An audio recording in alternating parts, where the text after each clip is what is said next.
बिस्मिल्लाहिर्रहमानिर्रहीम। अस्सलाम वालेकुम फ्रेंड्स। आज मेरे पास ये कट पीसेस हैं, 2 कट पीसेस हैं। एक थोड़ा सा छोटा है ये, और एक ये नीचे वाला थोड़ा बड़ा है। इससे मैं बॉडी और स्लीव्स बनाऊंगी, और ये जो थोड़ा सा बड़ा है इससे मैं इसके घेर बनाऊंगी फ़्रॉक का।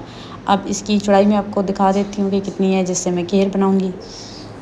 कपड़े की चौड़ाई काफ़ी ज़्यादा है, इसलिए ये मैंने डबल रखा हुआ है, और इसकी लंबाई 20 इंच है।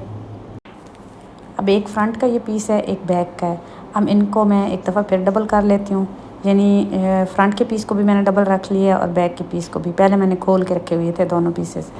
अब डबल में इसकी चौड़ाई मैं आपको बताती हूँ। ये देखें 23 इंच, यानी 46 इंच ये फ्रंट का एक पीस है और 46 ही बैक का है। यानी कपड़े की कुल चौड़ाई जो थी वो 92 इंच थी मेरे पास, तो 46 इंच मैंने फ़्रंट के लिए अलग कर लिया और 46 ही बैक के लिए यहाँ से अलग कर लूँगी। आज मैं आपको इंतहाई आसान तरीके से अंगरखा बनाना बताऊँगी। ये बैक का पार्ट है और ये फ्रंट का है, दोनों को मैंने डबल रखा हुआ है। और साइज़ भी मैं आपको बता देती हूँ कि फ़्रंट का कितना ज़्यादा रखना है। ये बैक ऊपर वाला जो है ये बैक का है, और नीचे वाला ये देखें डबल में 4 इंच ज़्यादा है, यानी टोटल खोल के 8 इंच ज़्यादा रखेंगे हम। अब इसको हम बैक की तरफ मोड़ के जो 4 इंच रखा था ना एक्स्ट्रा, उसको मैंने आयरन की मदद से क्रीज बिठा ली है। अब पहले तो मैं आपको बैक का साइज़ बता देती हूँ कि किस साइज़ का हमने बैक का पीस उतारना है और किस साइज़ का हमने फ्रंट का पीस उतारना है।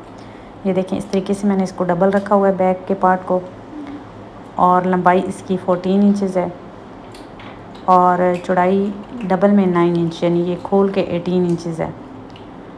अब ये दूसरा फ्रंट का है। अब फ्रंट का साइज़ देखें, फ्रंट का साइज़ मैं आपको बताती हूँ। लंबाई तो इतनी ही आएगी ना दोनों की सेम, लेकिन चौड़ाई में हमने जो एक्स्ट्रा लेना है ना, वो ये देखें 13 इंचज़, यानी 4 इंच मैंने इसमें एक्स्ट्रा रखा है। 9 था ना बैक, तो 13 इंचज़ फ्रंट का है, डबल में 26 इंच है। अब यहाँ पे जो 4 इंच एक्स्ट्रा हमने रखा है ना, वो हम यहाँ पे कट लगा लेंगे। जो मैंने क्रीज़ बनाई थी ना, उस क्रीज़ के ऊपर मैं कट लगा लेती हूँ। ये जो 4 इंच बढ़ा के रखा है, और पीछे की तरफ इसको आयरन कर लिया।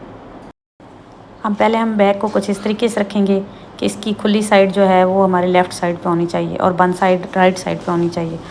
अब जो ये मैंने फ़ोल्ड किया हुआ है, इसको मैंने राइट साइड पे रखा है, यानी बंद साइड पे रखा है, जो बैक की बंद साइड है।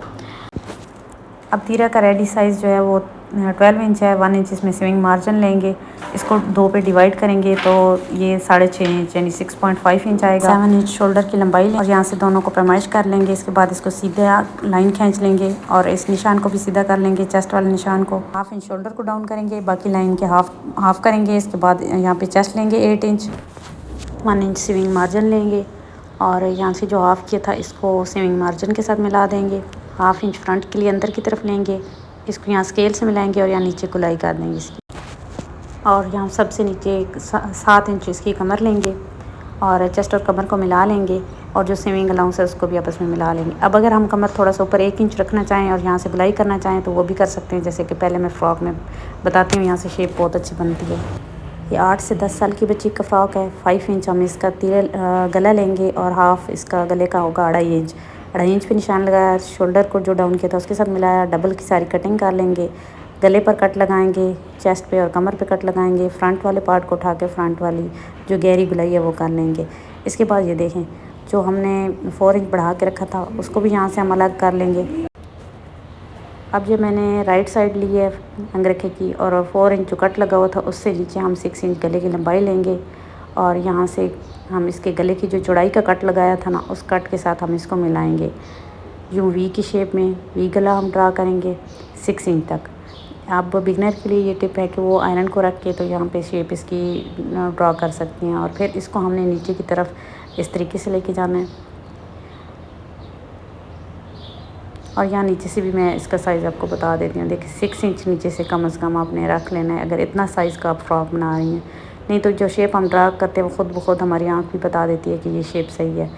इसके बाद मैं दूसरे को इसके साथ रख रही हूँ। आप डबल रख के भी ये शेप ड्रा कर सकती हैं, क्योंकि कटिंग तो हमने डबल करनी है। ये देखें अब मैंने दोनों को कटिंग कर दी है। अब हमने करना ये है कि ये देखें बैक साइड के ऊपर हमने इसको इस तरीके से, ये जो क्रीज़ दरमियान की बनी हुई थी और जो कट लगा हुआ था, ये देखें ये सारे आपस में बराबर हो गए हैं। अब जो नीचे हम पार्ट रखेंगे ना, इसको हम 1 इंच यहाँ पे ठीक है बढ़ा के रखेंगे।